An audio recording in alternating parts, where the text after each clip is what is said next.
उपमुख्यमंत्री एकनाथ शिंदे दिल्लीमध्ये दाखल झालेले आहेत। खासदार श्रीकांत शिंदे यांच्या दिल्लीतील निवासस्थानी दाखल झालेले आहेत।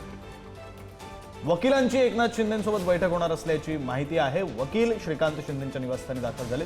शिवसेना पक्ष आणि चिन्ह संदर्भात वकिलांसोबत चर्चा होणार आहे। सुप्रीम कोर्टात शिवसेना पक्ष आणि चिन्हाबाबत लवकरच सुनावणी पार पडेल आणि त्याच अनुषंगाने या बैठकीमध्ये चर्चा होणार आहे। या संदर्भात बोलूया, आपले प्रतिनिधी शिवाजी काळे आपल्यासोबत जोडले गेलेले आहेत।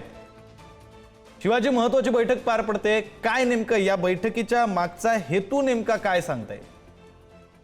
एकतर सगळ्यात महत्वाचं म्हणजे जेव्हा संसदेचं अधिवेशन सुरू असतं त्या अधिवेशनादरम्यान एकनाथ शिंदे दिल्लीला येत असतात आणि ते खासदारांच्या समस्या, त्यांच्या मतदारसंघातील प्रश्न जाणून घेत असतात। दुसरा एक मुद्दा आहे, अलीकडच्या काळामध्ये खास करून शिवसेना यांच्या पक्षातील काही मंत्र्यांच्या बाबत ज्या पद्धतीने प्रकरणं त्यांच्या आसपासच्या लोकांची समोर येत आहेत ते कुठेतरी शिंदे यांच्यासाठी आणि शिंदे यांच्या प्रतिमेसाठी घातक ठरत आहे शिवसेनेसाठी।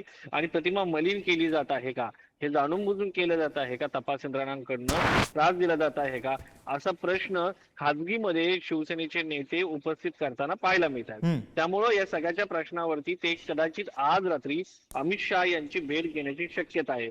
उद्या जर पाहिलं आपण तर त्यांची राष्ट्रीय कार्यकारिणीची बैठक पार पडणार आहे। त्या बैठकीमध्ये राष्ट्रीय कार्यकारिणीमध्ये काही ठराव पास केले जातात, काही बदल केले जातात का, हे देखील पाहणं महत्वाचं असणार आहे। त्यामुळे एकनाथ शिंदे यांचा हा दौरा, केंद्रीय गृहमंत्री अमित शहा यांची आज रात्री ते भेट घेत आहेत का? नाही, खरं शिवाजी, तुम्ही म्हणताय त्या सगळ्या गोष्टींच्या अनुषंगाने हा दौरा महत्वाचा आहे। 2 दिवसांच्या या दौऱ्यातल्या सगळ्या घडामोडींकडे तुमचं लक्ष असू द्या। तुर्तास धन्यवाद तुम्ही दिलेल्या या सगळ्या तपशिलांचा।